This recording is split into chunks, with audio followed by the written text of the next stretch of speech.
please. Okay, good evening, everyone. Hello, Mr. Koktanglo. Hello. So the ILC. Hello, everyone. So the ILC is a bit different. We have special guest from Singapore. So welcome, Mr. Low Kong Tat, the founder of IKA International Accounting Micro Influencer. So because I'm using English today and our audience mostly are using Indonesia, we have a special translator. Welcome our special translator, Mr. Juanda Rovelim, who is our founder of iCommunity. So, but before we start, let me introduce you about iCommunity, okay?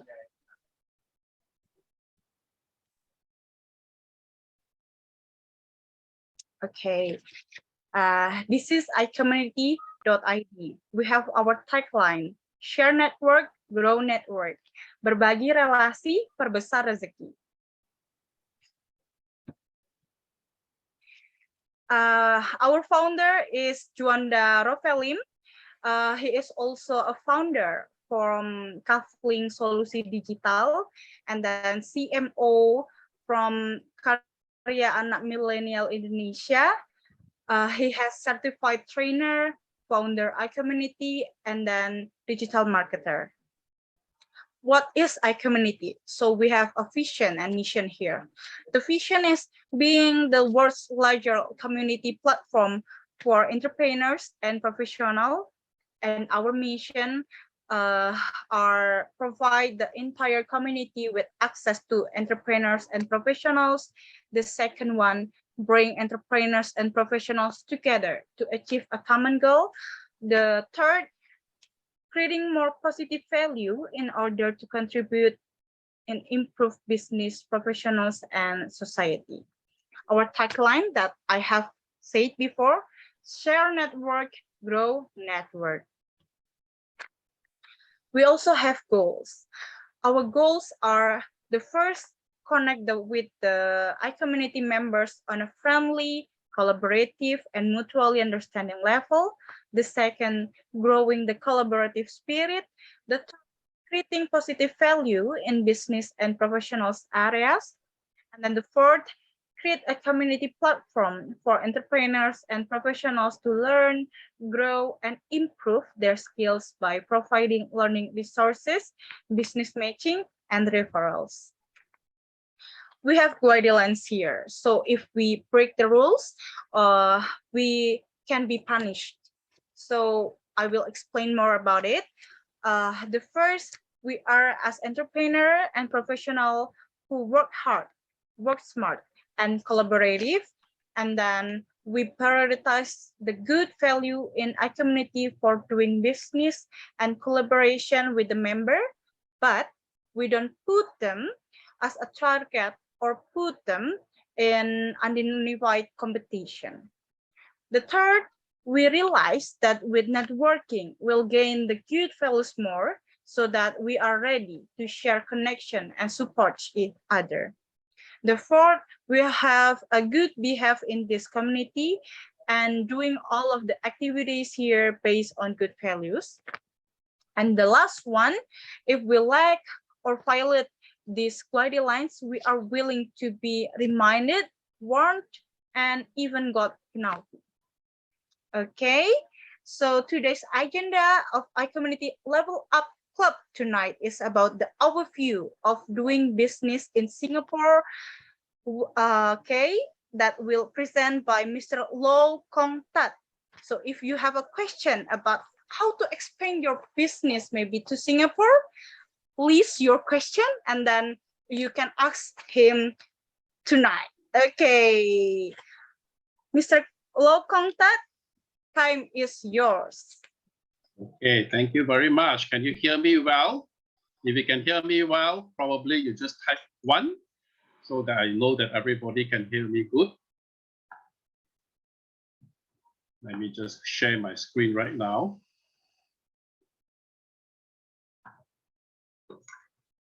Okay, is it good so far? Yes. Okay. Let's put this aside. All right. Thank you, Davey, for the wonderful introduction, and to Juanda's team for organizing this session. All right. So firstly, let me attempt to say hi to everyone in Bahasa Indonesia. Okay. Selamat malam, teman-teman dari Indonesia. Is it good? Selamat malam. Selamat malam. Yeah, thank you.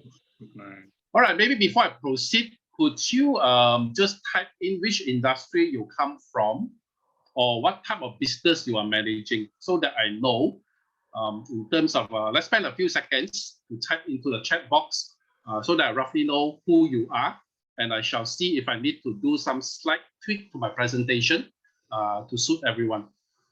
Yeah. So maybe just spend like 2-3 seconds to type in roughly healthcare. Okay, that's good. Who else? Trading. All right, nice. Anyone else? Even you work for somebody, that's okay. Tool station in modern hardware store. Okay, nice. Cool. Okay, awesome. Now, today's this will be the agenda. All right. Let me see, how do I go to my next page?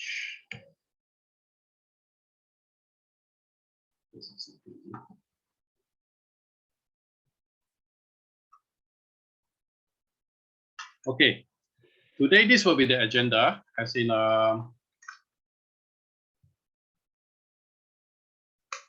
it goes back to here.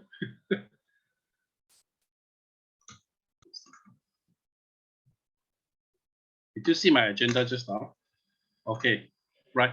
So this is the agenda for today. And for those of you who are staying till the end, there will be some attractive giveaways at the end of the session. So do stay tuned, okay? Right. And now before even I start diving deep into the agenda in proper, I trust everyone is also curious to know a little about me. And so who am I? Okay. As you know by now from the earlier introduction, my name is Kong Tat. My surname is Lau. I'm the founder of IKA International, the Singapore's leading trusted brand of one-stop business process outsourcing for emerging companies. Okay, we typically handhold emerging business owners and entrepreneurs from helping them to incorporate a company to providing them with periodic accounting analysis on their company's performance and financial position. Okay, and in my social media channel, I'm also known as the Midnight Accounting Doctor. Okay, where I will usually post an accounting topic or a finance topic, or sometimes the latest technology trend affecting accounting on a daily basis. All right. Now, some of you may be curious, why do I self-proclaim myself as a doctor? All right. And the story goes like this. And I used to go on a Facebook Live, all right, speaking on an accounting topic every day.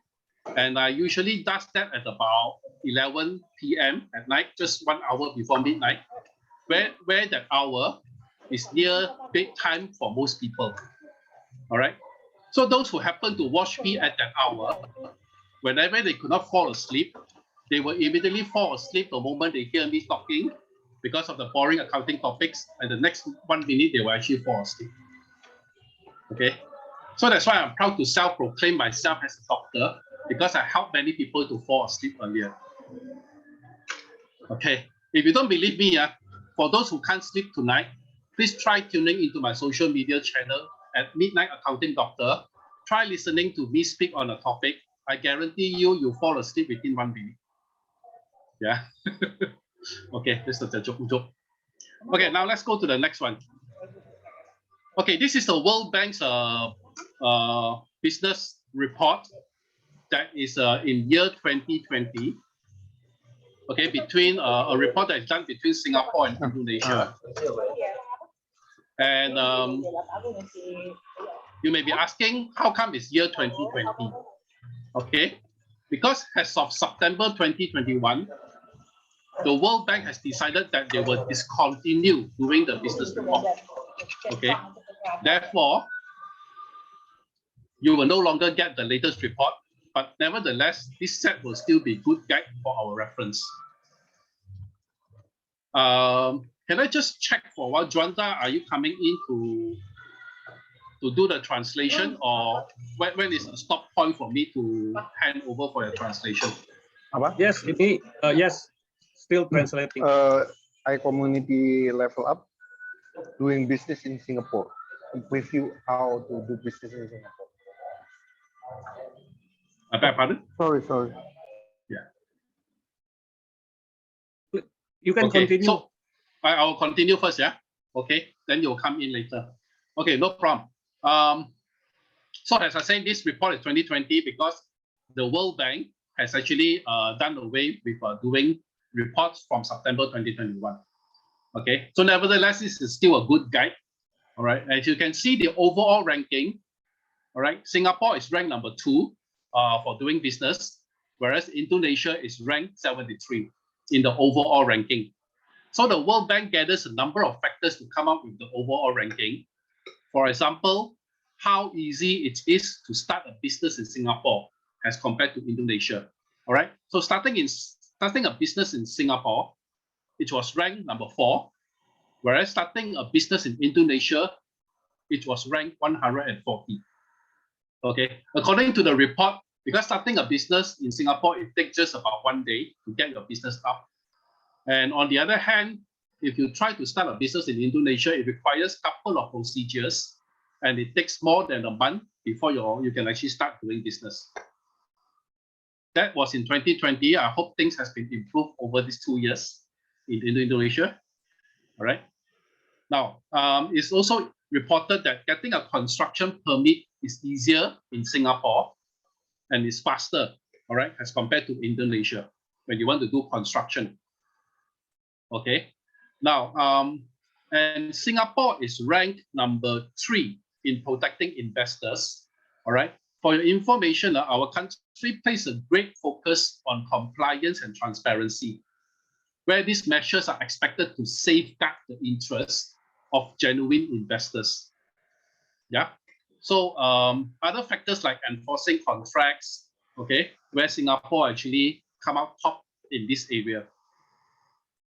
Okay, the next, the small marginal corporate tax rate that you see at the bottom of the table, that part is actually included by me. It's not from the World Bank, because I was thinking that it would be informative to compare the headline tax between both countries. I will be touching a little bit more on taxation later in the session. Yeah, so just hang on there. Now, this one is the competitiveness index table, which is also done by the World Economic Forum between both countries. And again, you can see that Singapore is also ranked higher in areas such as labor, market efficiency, infrastructure, and innovation. Okay. Now let's go to why Singapore. All right, why Singapore?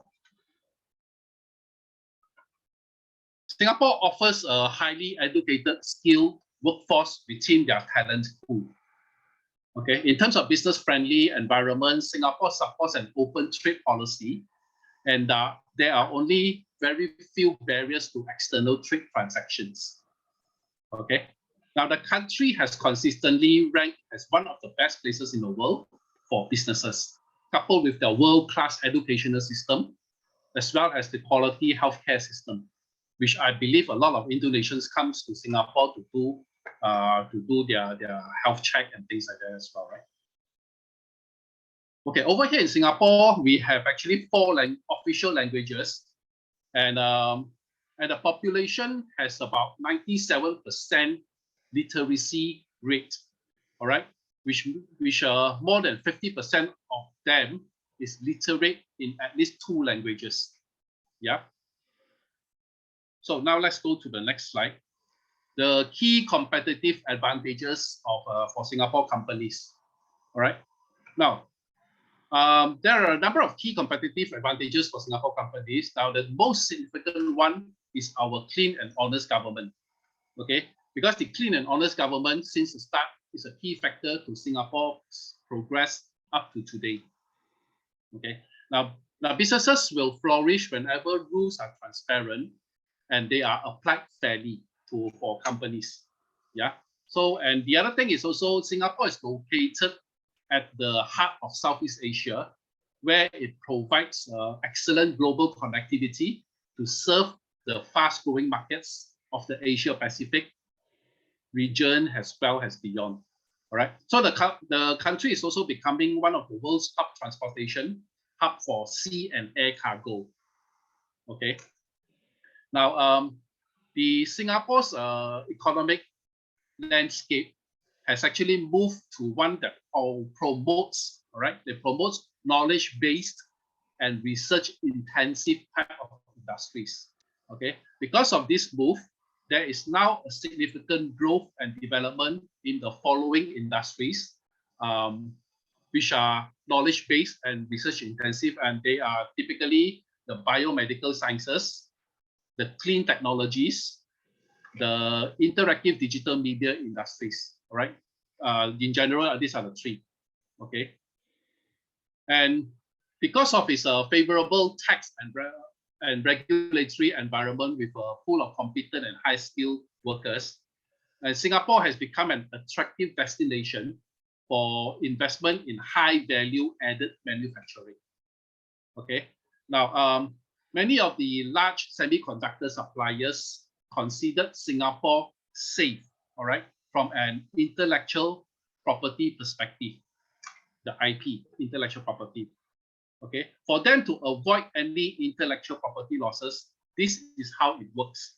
Okay, so these companies will spread their component and sub-assembly manufacturing across multiple countries and suppliers, and then Singapore is where all the pieces come together to build the final machine because of the safe intellectual property environment in here.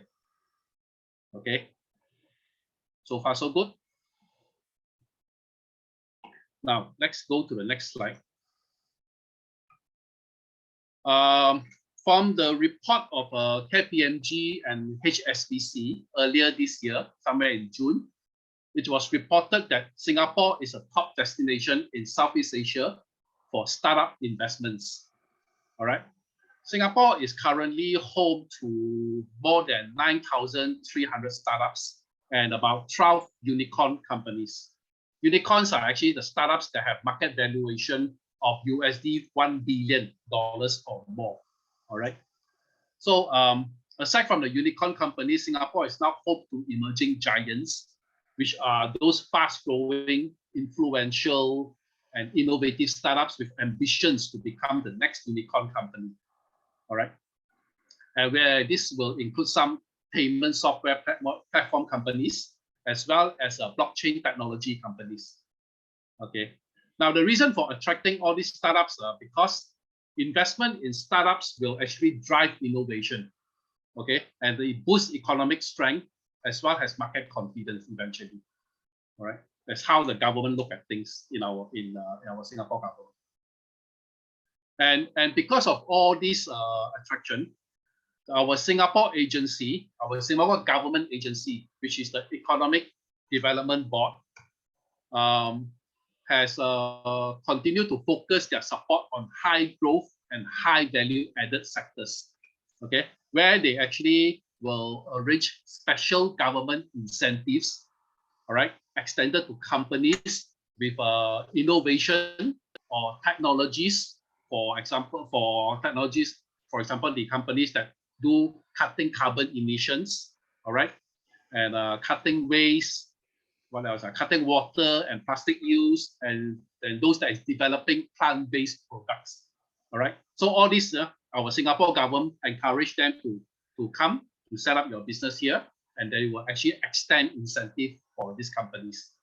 So if any of you are doing this type of industry, you're actually welcome to Singapore to do your business as well. The Singapore government welcome you to come over. Yeah. Okay, next. Okay, you can see that in a recent report about 2 weeks ago, Singapore has actually overtook Hong Kong to become the Asia's top financial center. All right, and Singapore has been a notable financial hub in Asia Pacific, and is currently on track to becoming a global financial hub. All right, and they are ranked number 3 worldwide. The first being New York, and the second one is London, then followed by Singapore. All right, so and on top of that, Singapore is also the world's biggest transshipment hub. Yeah, and you can see the next article. Okay, and while many government and companies have actually held back expenditure on seaports, all right, Singapore, on the other hand, is building a $14 billion mega port that is highly automated. Okay, so this is to actually to ease the global supply chain congestion currently, right? Because when it's fully automated, it's highly automated. They would not need so many labors, and everything will be automated. So you can actually do kind of like use the facilities 24/7. All right, using the automation. It will come. Now they are starting to build this. It's going to be a mega project. Okay. So enough said about the Singapore's attractiveness. So let's now zoom in to look at the regulatory environment in Singapore. Okay. Now, the national regulator in Singapore is actually the Accounting and Corporate Regulatory Authority. In short, we call them ACRA. All right, which is the national regulator of business entities as well as public accountants and corporate service providers. Okay, and all businesses have to be registered with ACRA before you can actually start commencing your business in Singapore. All right, so yeah, and currently there is no exchange control, and funds may be freely remitted into and out of Singapore. All right, and the government incentive, the Singapore government has actually introduced a number of incentive programs to help companies to improve their efficiency, as well as strengthen their capabilities and explore new opportunities. Okay, so if you are a startup, all right, you can actually come to the EDB board, which is the government agency board, and discuss with them and show them your business plan, and we'll see whether they accept your business model so that they can help you with some government incentives. All right. And those type of government incentive, it can be in various forms. Yeah, it can be like they give it as a loan to you, or has a grant, or has a reduction of tax rates, and some other ways like equity financing or non-financial assistance. Okay, so these are cater for the needs of startups and local enterprises. Okay, but you have to talk to them. All right, you have to talk to them. You have to present your business model, and they will ask you a lot of questions. So you are prepared. If you think you have a very good business model, all right, you can try approaching that for assistance. Okay. Now, finance. The next topic is finance. Please don't be misled by this picture here. I'm not a central bank. It's just I would like to think that I'm one, but it's just a picture. All right. Now, Singapore is a highly developed and well-regulated financial center of international reputation. Okay. Now, the major wealth management center in Asia has rated Singapore AAA by the Fitch Ratings and Moody's. Okay. And the Monetary Authority of Singapore, MAS, is a central bank of Singapore.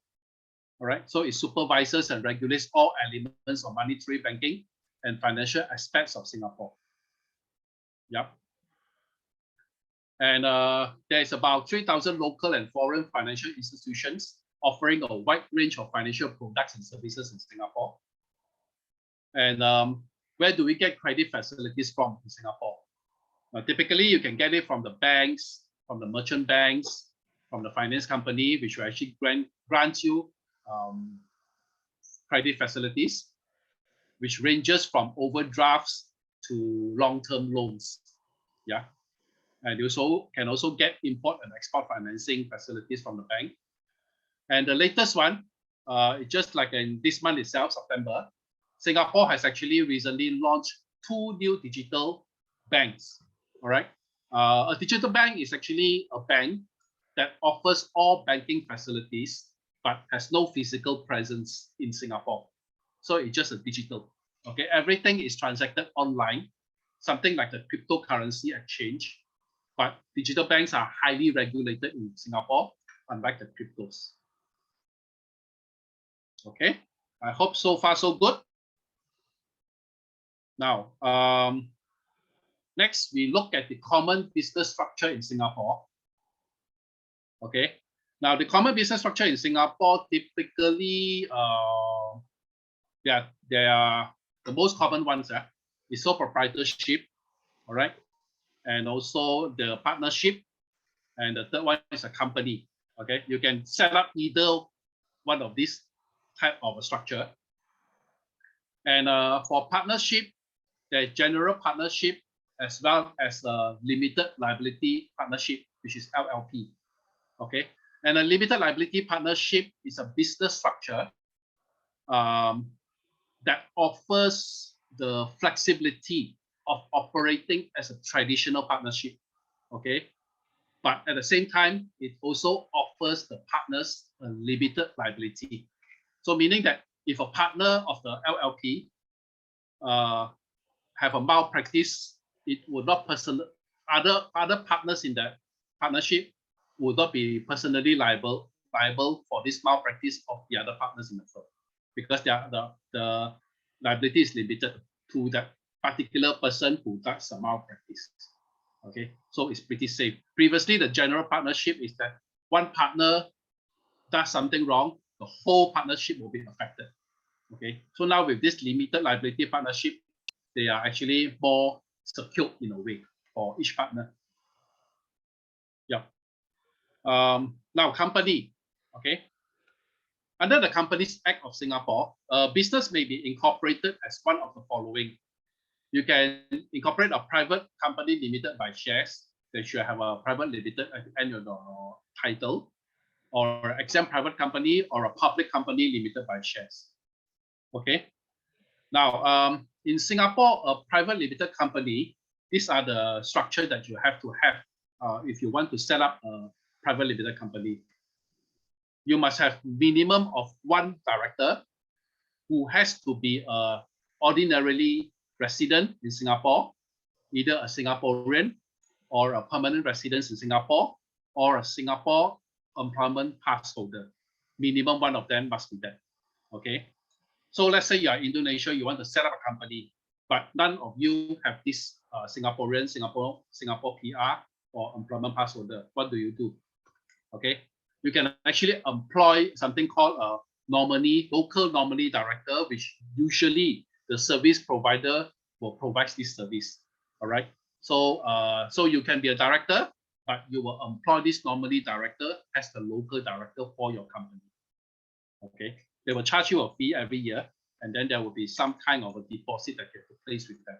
Because being a director in Singapore has a huge responsibility, whether you're nominee, sleeping director, or active director, the responsibility is all the same. That's why people who take up the position as a nominee director has to be protected as well. Yeah. And in shareholders, okay, directors, you need one that is a Singaporean or Singapore PR or an employment pass holder. Whereas for shareholder, you need minimum also 1 shareholder, but it need not be a local resident. Okay, so in other words, like for example, an Indonesia company wants to be 100% own a subsidiary in Singapore, you can do that. All right, there's no restriction. So meaning that in Indonesia, you will be the holding company. In Singapore, subsidiary will be your subsidiary. Okay, but more often than not, it's the other way around, right? People will come to Singapore to set up a holding company, and Indonesia will be the subsidiary of the Singapore company. because of a lot of tax reasons, which I will share later. Okay. Yeah. Now, and also the requirement is to have one corporate secretary who is a resident in Singapore. Right? You must have one corporate secretary, and usually these are from the same service provider that will provide you a local nominee director. Okay. Now, what else? Okay, share capital. So how much do you need to start a company in Singapore? Okay, it's only $1. You only need $1 to start a company, as in a share capital. Of course, to incorporate a company, you're going to pay registration fee, etc., before your company can be incorporated within 1 day. But to show how much share capital you have in a company, you can start as low as $1. All right, to start a company. Okay, and the other good thing is that your $1 need not be in Singapore dollars. If you prefer it to be in a Indonesian rupiah, you can do that as well. Or you want to be in USD, it also can do that. But it all depending on your business functional transaction, meaning that how you usually transact your business transaction, whether you are billing your customers in USD or Indonesian rupiah or in Singapore dollars, or when you purchase most of the time, what currency are they in? All this got to be factored in. Then you decide which functional currency to put. Okay. Now, how about the financial reporting period? Okay. For companies, you have a choice to decide on your financial year end. All right. It can be a final day of any calendar month of its accounting period, for its accounting period. So for example, if you want your company to end on 31st January or to end on 28th February every year, that's fine. You can choose any month or even in between, but very seldom you see in between, like 15 April, you want your company to end on 15 April. You can do that, all right? There's no restriction. But usually you will see the month end, which is more common, like whether March, June, August, December is the most, yeah? So you can have a choice, because some people want to tie it back to their home country or to their holding company, so that everything will be in collaboration, all right, the same year end. And for sole proprietor and partnership, okay, because your profits of your sole proprietor and partnership, usually you've got to report together with your individual income tax. So as a result, your accounting period will always follow calendar year. Right, calendar year means it's always January to December. That's it. Okay, for sole proprietorship and partnership. Whereas for companies, you can have a choice. Okay. Okay, next we go to financial reporting and audit. All right. So to reduce regulatory burden on small entities, yeah. Companies Act has exempted smaller Singapore incorporated companies from a statutory audit. Like about 10 years ago, every Singapore incorporated company has to be audited. So thereafter, to reduce this burden on small entities, the government decided that they will change the act and exempt smaller companies from having an audit in their incorporated companies, in their small entities. But having said that, all right, you can only be exempted from an audit if you fulfill 2 out of these 3 criteria as a small company, all right, or a small entity. Your criteria must be, number 1, your total annual revenue must be less than Singapore $10 million, all right, or your total assets must be less than $10 million, or your number of employees should not be more than 50 people. So if you hit 2 of these criteria out of 3, you can actually be exempted from being audited. Yeah. But although you're a small company, you're not required to be audited. It doesn't mean you don't care. All right. You still have to report your tax. You still have to report your AGM, your annual general meeting. So in any way, you are still required to keep a proper accounting records, prepare your profit and loss and balance sheet for the authorities. All right. And it's just that it's not audited. Yeah. So if you actually engage a very good accountant to do all these things, you don't have to worry most of the time. Your numbers should be more or less quite accurate. Yeah. Now, in terms of holding annual general meeting, AGM, for companies in Singapore, it must be held no later than 6 months from the end of your financial period. So earlier on, I mentioned you can have any accounting year end, but when you hold your AGM, it has to be 6 months, no later than 6 months after your financial year end. For example, if your year end is actually December, you have to hold your AGM by June of the following year. If your year end is June, then you must hold by December of the same year. Okay, so that's how it works in Singapore in terms of financial reporting. Okay, now let's come to taxation, my favorite topic. Okay, now let's see. Okay, the Inland Revenue Authority of Singapore is the governing body for the administration and collection of tax. Okay, so we have this body, the IRAS, and they call it IRAS. And companies in Singapore are taxed on income received in Singapore. Okay. Now, if your income is sourced outside Singapore, the company will only be taxed on the income when it is received or deemed to receive in Singapore from outside Singapore. Meaning that if you have a income that is from outside Singapore and you didn't bring it into Singapore, you will not be taxed for that portion of the income unless you start to remit into Singapore bank account, then you'll be taxed on that portion. So if you're doing business in Singapore and you're receiving income, sales income, whatever income in Singapore, that one don't need to say, that one you have to pay tax. But if you have other sources of income outside Singapore and it's not brought back to Singapore, you will not be taxed on those until you bring it back into Singapore. All right, that's the general rule. Now, as a foreign source dividends, all right, let's say you have foreign source dividends, meaning you get dividends from a foreign company or a foreign branch profits. You have a branch outside Singapore, you have profit from the branch, or a service income, a foreign service income. You will be exempted from tax if the following conditions are met. Okay. Now, the income is subject to a form. The income from here is already subject to a form of income tax in a foreign country, and the headline tax must not be less than 15%. Meaning that let's say your foreign source dividends in the overseas company, you already pay tax, say 15%, and you bring it back into Singapore, you will not need to pay further tax in Singapore. Okay, so that's how it works. Now,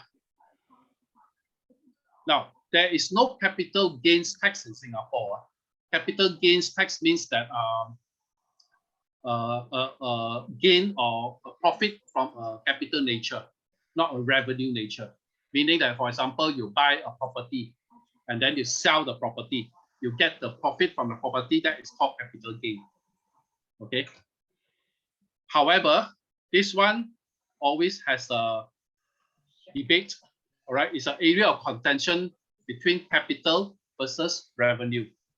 Okay, because the issue of capital gain or revenue gain is always been a debate with the controller of income tax. Because, for example, I'll give you one example where you buy a property for investment. Okay, let's say today you buy a property under the company. You buy the company invested in a property in Singapore using the company's name, and then you happen to sell it 6 months later. You intended to actually hold it as an investment, but because the price suddenly was so good, you sell it 6 months later. Okay, and because in general it says property, when I buy property, I sell the property, is supposedly to be capital gain, right? Okay, but for our controller of income tax, they may have a lot of a lot of issue. They will need to see a lot of factors behind it, because they will always challenge you that this is a revenue gain. You're flipping, all right? You're flipping. So part of your activities become flipping capital gain, become a revenue gain instead. Yeah. So meaning that 6 months later, you can be taxed for that purpose as well, because in the eyes of the controller, investment is actually viewed as purchasing an asset for a long-term horizon in order to enjoy the rise in value over time. Okay, so but if you buy one and you sell 6 months later, it will be a question mark whether this is a revenue gain or a capital gain.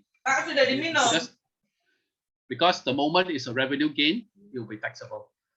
Yeah, so got to be careful for that. So that's why you always need some tax agents or tax experts to help you to kind of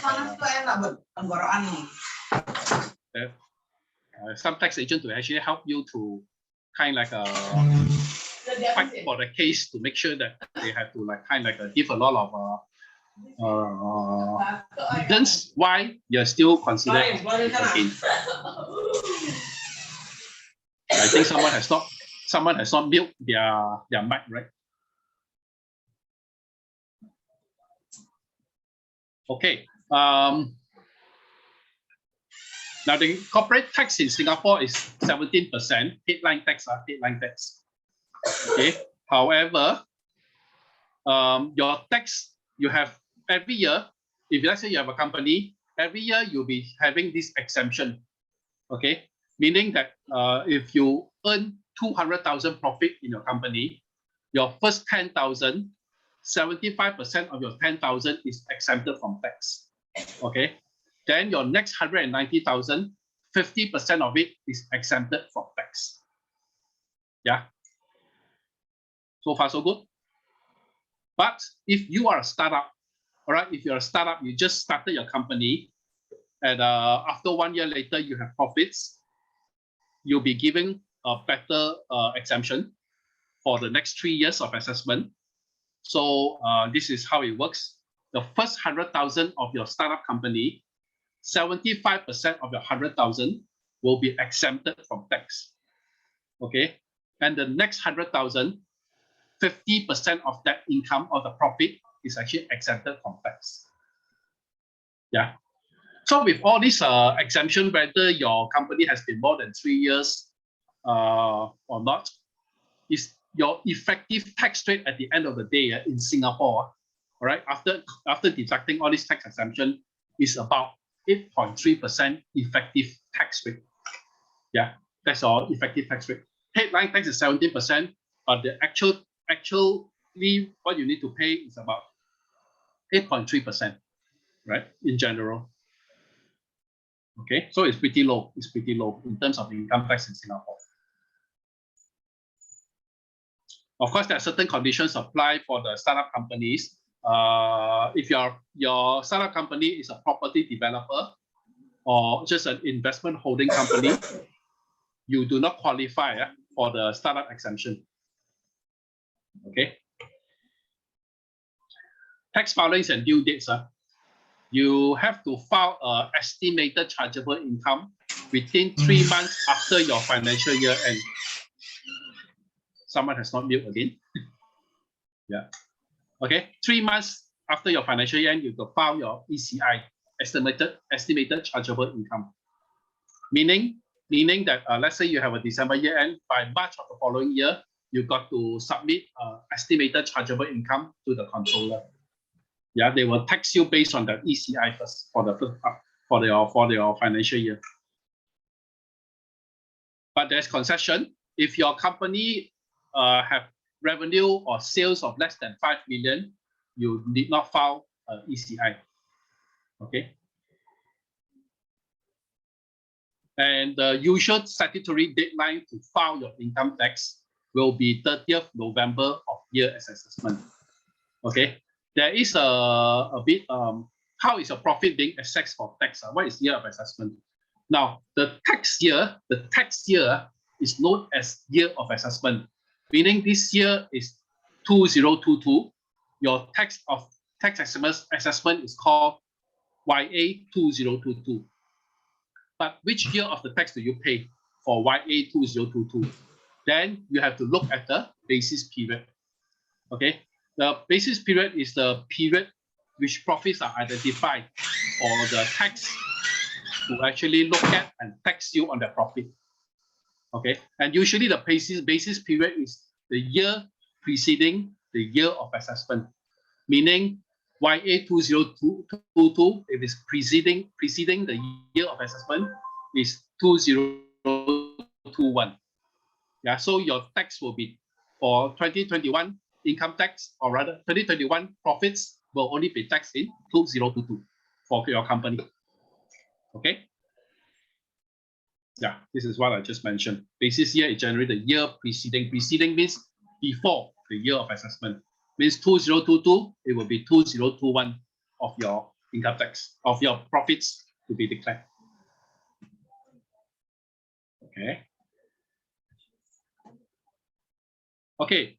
In Singapore, they practice this one-tier corporate tax system. Yeah. It means your corporate profits will only be taxed at the corporate level one time only. So once you have paid the tax for your profits, when you declare dividends from your Singapore company to your shareholders, the shareholders did not pay any more tax. The shareholders who receive the dividends will not need to pay tax for the dividends that they receive anymore. All right. And also, if you are a foreigner, there will be no withholding tax. All right, for when they're actually remitting the dividends to you in a foreign country. So this is what you call one-tier corporate tax system. Okay. And also we have what do you call capital allowances. Typically, capital allowances will be it's called a depreciation in your accounting books, but comes to tax, it's called capital allowances. Your depreciation, they will take it as non-deductible, and then they will assess what kind of fixed asset you have.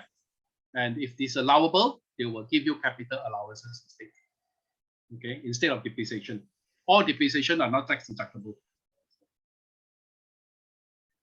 Then you also have a goods and services tax in Singapore, which is your broad-based consumption tax. Currently, the GST rate is at 7% in Singapore. And comes to 2023, it will increase to 8% and 9% in 2024. Okay. And if you have a business that exceeds 1 billion in taxable supplies, taxable supplies means your sales, your revenue are more than 1 billion. You are then, the company is liable to register for GST, meaning your company has to be a GST registered company if your sales is more than $1 billion. Okay. Withholding tax. Right. I think most of you will be, if you are residing in Indonesia and you have a business in Singapore, you've got to take note of withholding tax. Right. Now, following payments made to non-residents may be subject to withholding tax, which is generally the interest, commission, or fees paid, or the royalty that you pay, or any rights of use of scientific, technical, industrial knowledge or information, as well as fees for management fees, and also like remuneration paid to a non-resident director. Say, for example, you are Indonesian, you have set up a company in Singapore, and you draw salary every month, all right, from the Singapore company, and then send it back to your home country in Indonesia. But you are non-resident in Singapore. So typically, you'll be subject to withholding tax for all the remuneration that you are paid to yourself in Indonesia. Yeah, it's all subjected to withholding tax. Unless you are a resident in Singapore, then you pay the Singapore tax rate, right? As a resident taxpayer. Okay. And the withholding tax range between 10% and 22%. Okay. Now, transfer pricing. Okay, this is rather interesting. Transfer pricing is actually very important, yeah. Especially you have cross-border transaction. You have Singapore company, you have Indonesian company, you do a lot of cross-border transaction. You gotta watch out for transfer pricing, yeah? Because our tax authorities takes a very close look at related party transactions. Okay, and all related party transactions should be conducted at arm's length, meaning that it should be the same as if you were to sell or purchase from an unrelated third party. All right. So, in other words, it doesn't mean that we teman or friend can anyhow charge you a special price for a service or product. Okay.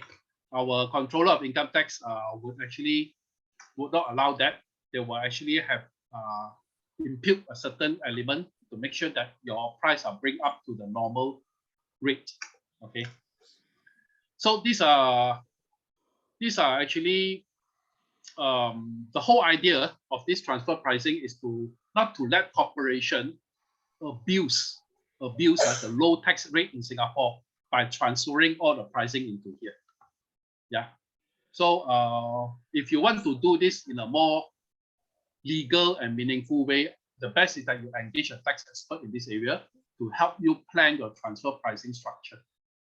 Yeah, because it's a bit complicated or a bit complex when it comes to transfer pricing, depending on which country and many other factors that you have to consider. Okay. Now, effective from YA 2019, Singapore taxpayers have to prepare a transfer pricing documentation. Okay, if your gross revenue is actually greater than $10 million. Okay, and this transfer pricing documentation has to be filed or to be ready when you prepare your tax filing. Why do you need this documentation? Typically, it's as a kind of like a first line of defense in case the controller asks you for your transaction fees between related party and asks you to justify is it within arm's length. So at least you've got this documentation to has a line of defense that you have already done this and you already considered all transfer pricing before you actually file your tax. Okay. You will come if you do not follow this transfer pricing regulation, you actually can be penalized heavily for non-compliance. It can be up to $10,000. Okay, if the Inland Revenue found that you are actually not considering what you call a TPD, you consider TPD non-compliant. Okay, that's why it's always good to work with your tax agent whenever you have these issues of transfer pricing, especially your company is generating a lot of revenue, and then there's a lot of cross-border transaction between the related parties. Okay. But to reduce taxpayers' compliance burden, TBD documentation not required if you meet the certain conditions. Okay. Okay.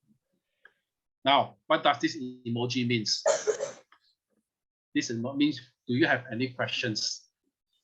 Okay, before we go on to our final topic. Any questions? You can type into the chat.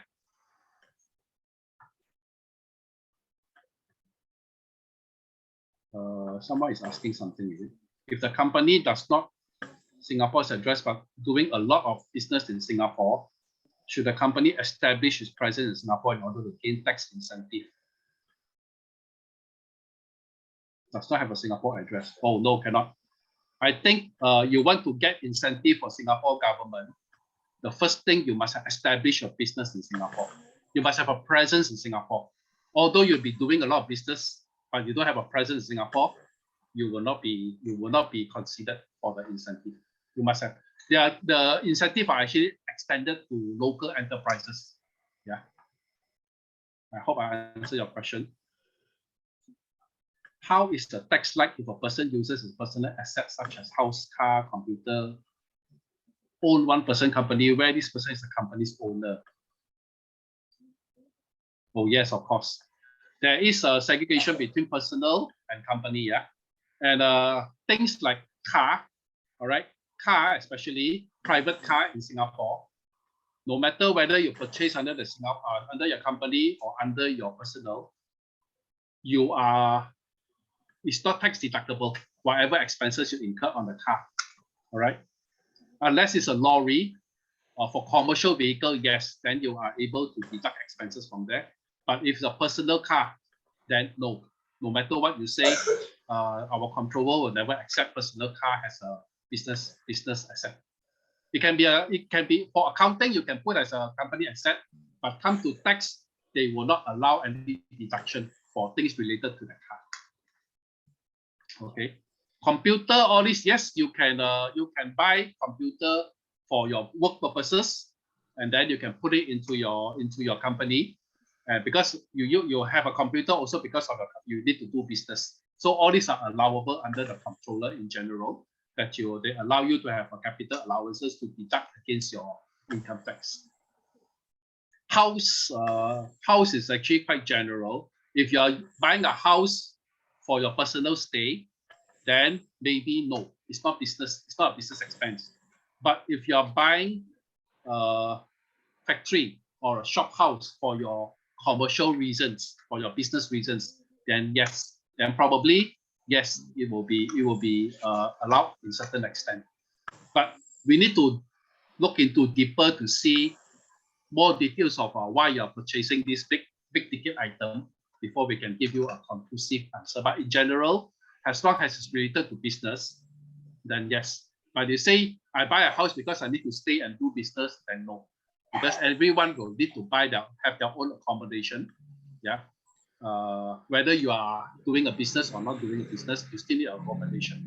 Okay, so that is a different angle. Are there tax differences between one-person company, multiple-person company, multiple entity company, consortium? Okay, tax differences between one-person company. Okay, we in a corporate tax, we don't look at number of shareholders. We don't look at number of entities.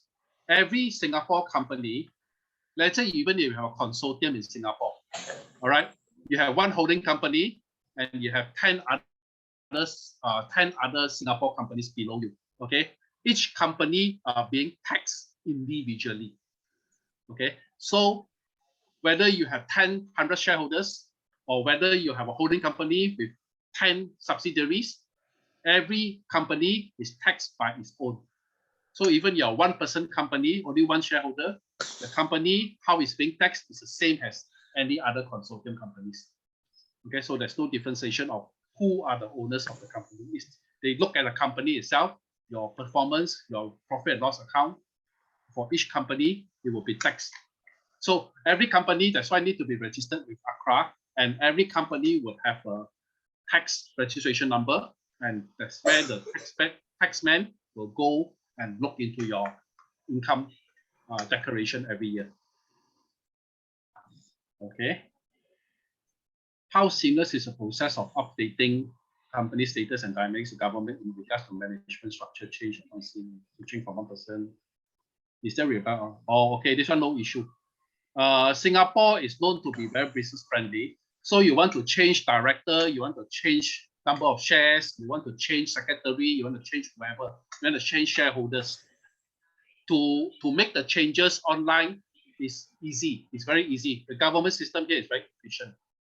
The only challenge that you have, let's say you want to change a director, okay, or you want to kick out a shareholder. The challenge is internal, not towards the system of the government. Internal meaning that if a shareholder is in dispute, you want to kick out this shareholder, and each of you hold 50%. This shareholder cannot kick out the other shareholder without consent. You know, so there's more complication in there. Even if you're a director and you're the shareholder, okay, and then you have other directors and shareholders. So all depending on the number of shares that you have, they can actually have a dispute. That's why a lot of dispute comes up sometimes because of all these shareholders dispute, directors dispute. So it's not about the system in Singapore whether you can change. It can be changed as long as everybody approve for your change. But you cannot change internally. You cannot resolve your internal conflict. You are unable to change because the authorities need everybody to approve to say go ahead to change. Then you can just submit it online and it's effective. It's immediately effective the next day, within the day for the changes.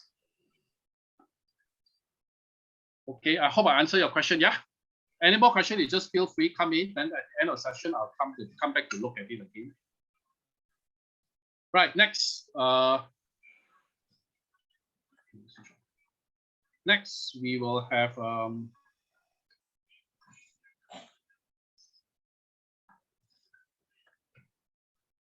okay. Just for your reference, these are the Singapore's top 5 fastest growing businesses. Okay. Number 1 is fintech. It's not in any order. It's just the top 5. All right. Then you have tech startups. You have freelance economy, means the self-employed. You have health and fitness, and you have healthcare industry. These are the top fastest growing businesses in Singapore. Okay. Now, okay, this is the last topic. It's about success story for your business. Okay. Success. And everybody have a business, they must be successful, right? Okay, so in Singapore, the small medium enterprises are the backbone of Singapore economy, and they employ about 2/3 of Singapore workforce. 2/3 of Singapore workforce are employed by the small and medium enterprises. And 65% of the Singapore business leaders are concerned of growing their business. Okay, now in digital age, it increases the challenge of growing and maintaining clients and customers purely due to the following 2 reasons. This is from a survey. Okay, the failure to embrace technology for efficiency and cost effectiveness. All right, and financial woes, which includes inexperience in using accounting and bookkeeping techniques effectively. Okay. Now, in this digital era, going digital is now no longer an option for you, but it's become a means for you to survive and thrive. Okay. So to get, for example, to get new customer or to retain your existing customers, actually, when you set up a company, customers is the only reason why your business exists, right? Without your customer, without the oxygen, your business will die. Yeah. So for retaining customers, getting new customers, you need the support of digital marketing experts. And for this area, you know who to look for, which is your good friend Juanda. All right, he's an expert in digital marketing. So you need him to help you to get oxygen, right, for your business. All right. Now, whereas for accounting, accounting is not just for compliance in Singapore. I mean, in the rest of the world, typically. All right. But many small business owners have set out the wrong footing with this misconception, because a lot of people say, yeah, accounting just for compliance are no use. A lot of all this misconception. But if you come to my other workshops in future, you will actually start to appreciate more about accounting, and they see the beautiful side of accounting. All right. Now, the 2 key things about accounting you should take note as a business owner. All right. Accounting is a timeless global business language, which will never expire, even with any change in digital transformation or advancement in technology. So it's timeless, meaning that it will never expire. It will never change. The accounting language will never change. All right. It's not like computer. After 3-4 years, it's expired. You know, accounting, it doesn't expire. So whichever country you are in, it's a global language. You will always be speaking the same lingo whenever we speak about financial matters. Okay. And the other thing is that accounting is the backbone, your backbone. A person always have a backbone, right? So you need a backbone, you need your oxygen. So you have oxygen, which is your customers. You have a backbone, which is your accounting. So these 2 areas is always important in any successful businesses. Okay. Because without accounting, how can you tell whether your business is performing or whether your financial position is good or no good? You cannot say plug from the air. I think everything's I think. You must have a good accounting backup in order to tell you what to do next, or to look at your history. I mean, to look at your performance and things like that, or your financial position, whether your balance sheet is healthy or not healthy. Okay. Now, as a business owner, whether you're small, medium, or big business owner, you're always expected to be equipped with a few key basic accounting knowledge so that you can always catch the telltale signs by looking at the reports that is prepared by your accountant or when they are discussing a financial matters. All right. So in any business, successful business owners, I don't know whether you heard about this 6 hats that you have to wear. All right. Comes to accounting is actually the financial hat that you have to wear. All right. The hat, H-A-T. All right. Wearing hats meaning the different roles that you have to perform when you are actually a business owner. Not wearing the hats for fashion or style. It's the hats that you have to play, you have to do as a different as a business owner. So typically there are actually 6 hats. The first hat is actually the leader hat, the CEO hat. CEO, leader. You are the leader. So you have to wear the hat when it's time to wear the hat. And the other hat is actually the head of marketing hat, which means that you have to be the marketing person, all right, when it's time to do that. You have to be a salesman hat, all right. You must know how to sell your product or services, all right. It's your own product, your own services. You must be able to sell that. And also the human resource manager hat. You got to employ your team. You have to get the best team. You have to decide this is the best person to work together. This is the other hat. And your practitioner hat. The practitioner hat is actually a day-to-day operation. You still got to manage your day-to-day operation. You got to put on the hat as well. And lastly, of course, is a financial hat. Okay. And a financial hat is always a crucial hat to wear because you can always have the best business model, all right, for your businesses in the world. But if your financials were not running well, your business may eventually still fail. Sadly, that is the case. All right. So if you're serious about growing your business and leaving a business legacy for your family, don't ignore this important role that you have to play. Because over my 30 years of working with many different successful business owners, I have not come across anyone that do not establish a strong accounting function in their business. And the other thing that they have is that on top of that, many of these successful business owners are usually financial literate because they have made effort to do self-education on accounting. Okay. So finally, your success strategy in the current digital society, it is time now for you to discover the untold secrets of why digital marketing with accounting should be your essential tools to get ahead of the game. Okay. Now, so the success of your business, the success strategy, typically is your business unique selling proposition with your trusted business advisor. All right. Working together with your trusted business advisor, powered by digital marketing by Juanda in iCommunity, and powered by the accounting expert from IK International. That will be a success strategy. How about that? Okay.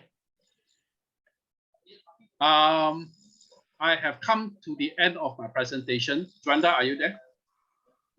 Yes. Okay. So how do you want to proceed?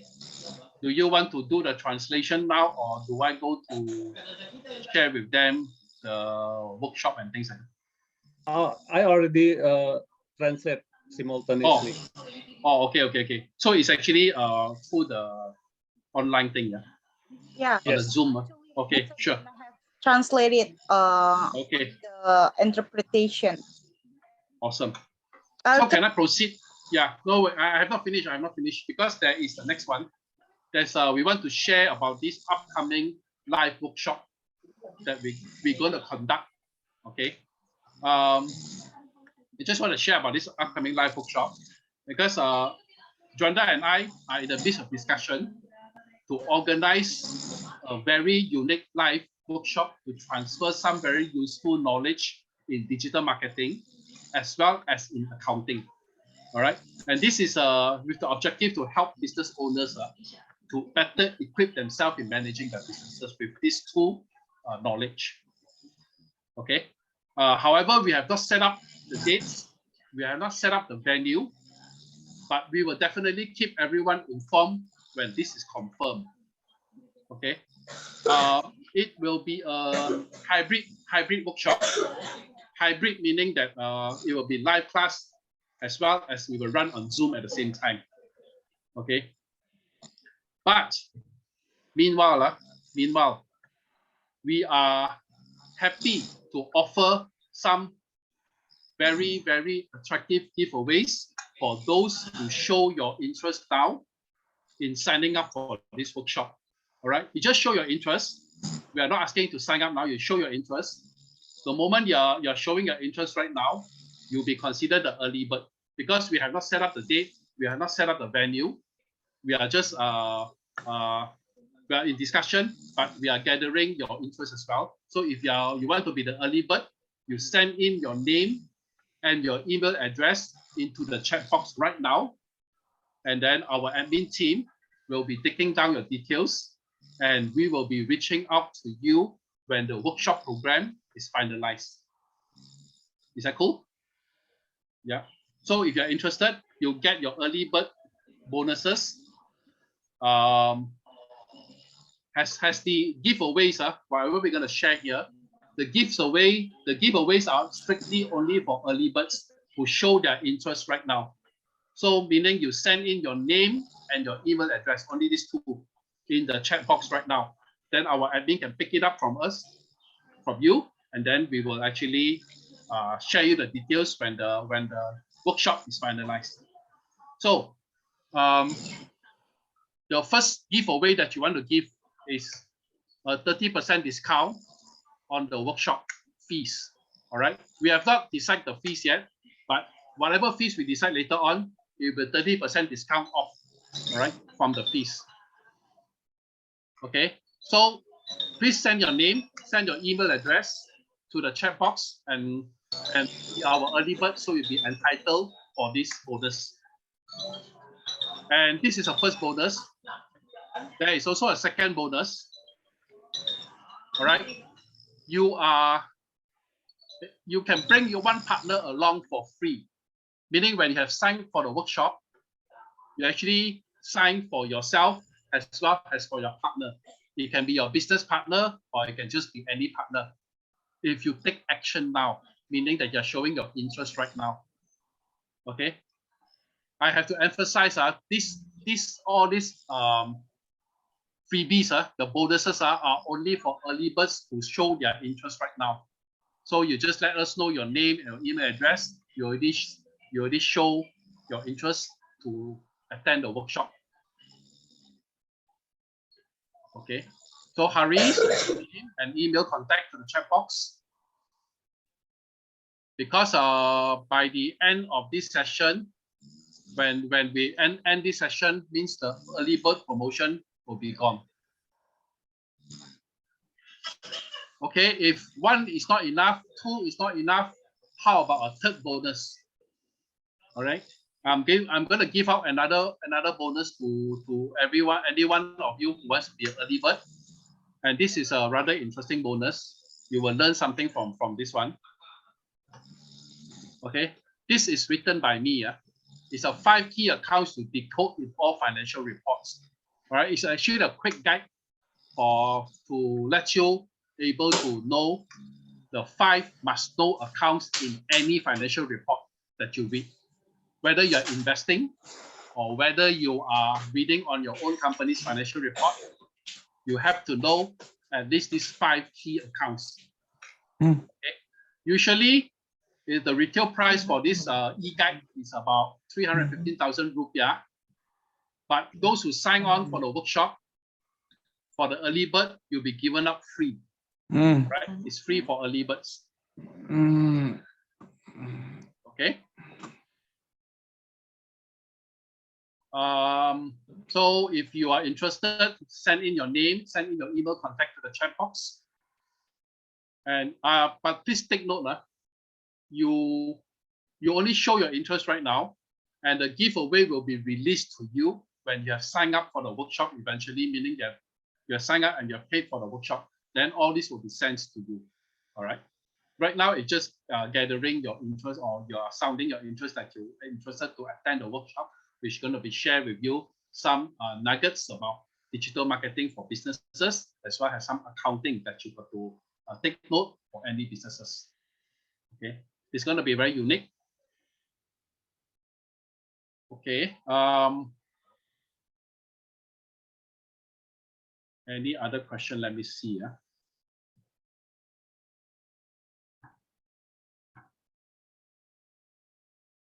Okay.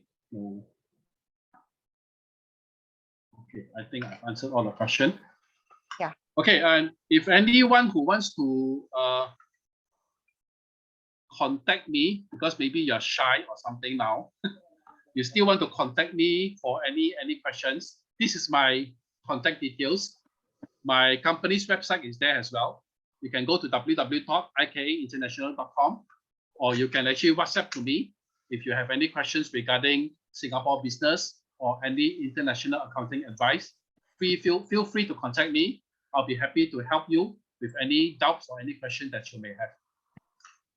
Okay. So I think that's all that I have for you. Thank you for your attention over the past 30 minutes listening to me. And now I shall pass back the session to Debbie. Thank you so much. Thank you so much, Mr. Kong Tat. So I think Dr. Christoph have sent an email address. So that's good. That's good. Yes, you're the first. Christoph. Oh, Davey. Okay. Okay. You have sent your email. Okay. Good. Okay. I see another question in there, I think. Yeah. Dr. Christoph was so. Okay. Around how much is the cost of setting up company in Singapore aside of the capital, the legal costs? Okay. Usually the first thing you have to do when you want to set up a company in Singapore, all right, you got to decide on your own capital, but your charges for the setting up a company will not depending on how much capital. All right. It can be any capital, but the charges typically the services that we provide, as well as the services that we need to pay the authorities to set up a company for you. So all in all, I would say it ranges from 800 Singapore dollars for incorporation to about 1,000, 1,200 type of thing for one time off incorporation. And then thereafter, typically you will still need to engage your corporate secretarial, all right, a retainer fee for your corporate secretarial. That's what I mentioned earlier on in my slides, that you need one company secretary, a resident company secretary. So, and then the next thing you have to decide, do you need a resident director as well? If you already have a friend in Singapore that you are trusted, you trust in him, can be your resident director, you can use him, or otherwise you just use a nominee director for the purpose. Yeah. And the local resident services, yes, the moment you set up a company, you need a couple of things. You need a registered office. The corporate service provider will be happy to give you the registered business office, as well as the local resident services. That one they can provide also. We can provide also, but that one have to be discussed separately because it actually varies. It's not cheap. It's not cheap. You must place a service deposit with them, and this is about $10,000. Yeah, Singapore dollars, because of the responsibility, which is refundable for this $10,000. Then thereafter, on an annual basis, you're gonna pay them another set of fees for the service of the nominee director. Because, like I said earlier, any nominee director, whether you're a nominee director, or whether you're a skipping director, or you're active director, the responsibility of a director is all the same, no matter what. As long as your name is being put into the authority, you're a director, you'll be responsible for the whole company itself. Okay. Somewhere I would say the deposit that you're going to first put with the corporate service provider for providing a service director will be about $10,000. All right, at the least, I would say. Then thereafter, it will be refunded to you when you terminate the service. And thereafter, annually, I would say probably about 4,000, 5,000 annually. Yeah, for the nominee director. Already depend on your type of company, what type of principal activities they do, because the higher risk it is, and probably the fees will also adjust accordingly. All right, and also we have to see the structure and yeah, because the nominee director, yeah, putting their name in the company, is also have to assess the risk of what type of business you are in. Yeah, so a lot of factors to consider. Feel free to contact me directly when you really want to do this. Then I will loop my secretarial partners together. Then we will actually talk to you one go about your questions. But the range I already mentioned just now is about that. Yeah, you definitely have to place a service deposit with them or with us, and then on top of that there will be annual retainer fees as well. Awesome. Yeah. Yeah. You yes, answered very well. So maybe another question from you have. the Do we participant. have another? I asked the other participant if they have some question to you. Yeah. Is there any more? In rupiah, how much? I think you just need to convert. Okay. I don't know what's the conversion rate right now. Right. Because it depends to the company that we will build like that. Maybe jadi itu tergantung dari seberapa besar perusahaannya mau dibangun seperti apa, jadi di mana tempatnya dan lain sebagainya. Itu mungkin nanti bisa diskusikan bersama Mr. Kontak Low dengan kontak yang sudah diberikan tadi. Yeah. Also depending what service you require, because some people just want the retainer fee, the rest they don't need, because they have their own home or they have their own shop, they don't need our address. So everything will be adjusted accordingly. Yeah. Because the moment you want all these statutory expenses, depending on what level of statutory expenses you require. Yeah. All this is best that we can feel free to talk over WhatsApp or email. We will happy to give you a range of fees. But roughly, I already mentioned to Doctor just now about the services. Is there about? It's all about the range is about there. Yeah, for incorporation. Important thing is about you must know what business you are doing first. Yeah, you must have a solid business to do in Singapore. That you want to set up a business in Singapore for a good reason. Yeah, then we are happy to grow together with you. Betul. Jadi kita untuk menentukan range berapanya juga harus tahu bisnisnya juga seperti apa. Incorporation is about 1,000, about therefore just incorporation the first company, because you're gonna pay certain fees to the authorities and then our services for helping you to incorporate the company. Yeah. Okay, thank you. So, any questions? Oh, you have a feasibility study consultancy as well. Okay, we can do that, but what type of feasibility study that you're looking at? Maybe you can elaborate a bit further, like do you want us to do a survey, all right, or certain things? What type of survey that you require? Or yeah, I think usually feasibility study, you want to do a marketing survey, right?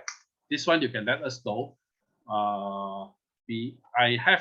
In fact, I have a lot of contacts here. I may not be able to do it myself, but in fact, depending on what you want. So let's say things that I cannot do, I have the contacts that actually we can work together to help you. But I'll be overseeing everything for you on behalf. That is my commitment for whoever who comes to me to work together. Yeah.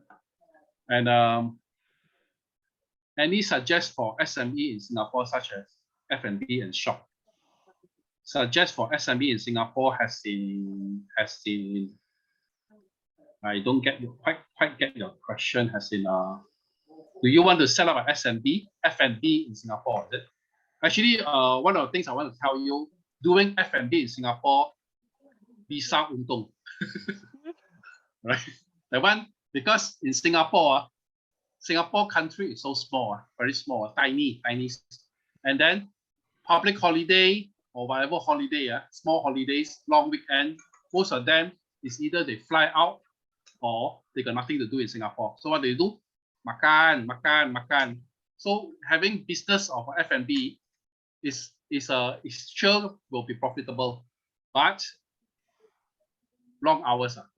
Are you prepared to be long hours? And the cost of rental in Singapore for shops, all right, is quite costly unless you have a budget for it, or unless you want to do something smaller scale, like go into the hawker center and things like that, right? If you're really interested to know more how to establish this one, connect to me. I can also help you to ask more questions because I have a group, actually in a group that is mostly F&B group, all right? There are many young entrepreneurs in the F&B group as well. So, but if let's say you want a detailed question, you let me know. I'll be the person. I'm happy to connect all the questions for you and then get the answers for you. Yeah. Connect to me. Feel free to connect to me. Don't have to be shy. Yes. For anyone who wants to set up a company there, market survey. Yeah. So this market survey, yes, maybe Crystal Forest, is it? Yeah, I think you want to do this survey. We probably have to have a personal chat. You let me know exactly what kind of survey that you want to do. I will fix up the right party to help you run the survey. If it's certain within my capability, I can do it for you. But if it's certain outside my capability, I can connect for people to work together. Yeah. And I'll make sure that these people work a very good job for you, because whoever I recommend, I have to also screen them, because I don't want to refer someone that is doing a lousy job and then at the end of the day, everybody is unhappy. That's not my style of working. How about virtual company at Singapore? Still requirement local people. Virtual company meaning you want a virtual company at Singapore. If you want, I'm not too sure about your term of virtual company. If you want to set up a company, you have to have a business set up in Singapore. But if you want to operate virtually, that's fine, no problem. So, like for example, you set up a company in Singapore. Let's say it's whatever name that you want. You have registered with the authorities. You have a company, but there's no physical people in Singapore because everything is work offshore, or rather virtually. That's fine. Okay, that's fine. But invoices, everything else has to be churned out from Singapore to your customer. Okay, because the moment you have a Singapore and you already have activities in there, you got to start reporting your business activities. Okay. Okay. Maybe I'm sorry, but the time is up. Okay. Sure. Maybe for another question, you can contact Mr. Kong Tat Low. Yes, please. You know what's or because he has a group. That's right. So you will have a discussion together there. That's right. Okay. So before we go, as usual, I will let me share my screen to another iCommunity Level Up Club next week. Okay, so what if you have the cheapest and easiest to develop networking and business turnover? Have you experienced this problem, like you don't have the right network, hard to find new business partner, or run out the leads to introduce your business and product, and you don't know how to start a communication business with the partner, and confused to develop your business in Indonesia? If you have this problem, don't be sad, because you are not alone. These problems happen to the most entrepreneurs. And maybe you have done some activities related to joining seminar, workshop class, some event or bazaar, but you haven't solved this problem. So you must try this way. A collaboration, sharing networks, grow network. What you have done now, maybe it is beneficial to develop yourself and your business. But to develop your business bigger, you need to collaborate with a lot of business partners. We introduce you iCommunity.id as a community and platform digital for entrepreneurs and professionals have interaction and collaboration to develop their business. 3 reasons why you should join us. The first one, valuable community. We have access for networking, learning, and contributing. And the second one, we have quality leads, which means leads to new customer, leads to new reseller, and customer retention. The third one is low cost. why is it low cost? Because you don't need a advertisement fee, word of mouth, and full of content premium to upgrade your skill. How iCommunity will help you to have some collaboration with entrepreneurs and professionals. So we have many programs. Like today we have iCommunity Level Up Club, the weekly event to learn and interact with all of the member and others. Number 2, we have iCommunity Business Matching, which is the routine business meeting to introduce members to get maximal valuable meeting and registered for only 10 until 15 members. Number 3, iCommunity one-on-one meeting, which is one-on-one meeting among members to have some collaboration. The 4th, iCommunity refer a business among member can give some business reference to other member to their networking as a collaboration. The 5th, iCommunity company visit, monthly meeting to learn and keep the networking in iCommunity. The 6th one, iCommunity Business Summit, an annual meeting to learn and keep the networking in iCommunity. So how to grow your business with iCommunity? So we meet at first at iCommunity Level Up Club like tonight, and then if you interest and you want to have more private meeting, we can go in iCommunity Business Matching, and then we can have a collaboration in iCommunity one-on-one meeting, and then iCommunity refer a business, and that's how it will be repeat. Okay. Next week we will have ILC with Startup Huddle Jakarta with Mr. Eddie Wiharja. So don't forget to join us next week at the same time, 7 past 30. And then this is iCommunity Business Matching. So it is only a meeting for 10 until 15 members only. So it's more private.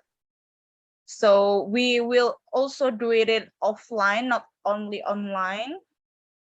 Don't forget to follow our media social like Instagram, iCommunity Official, and then YouTube also. So we will have this discussion on YouTube channel. Okay, thank you so much. Thank you so much, Mr. Kong Tat Low. You're welcome. My pleasure, my pleasure. But before you go, maybe we will have some photo. Yep. Open your camera.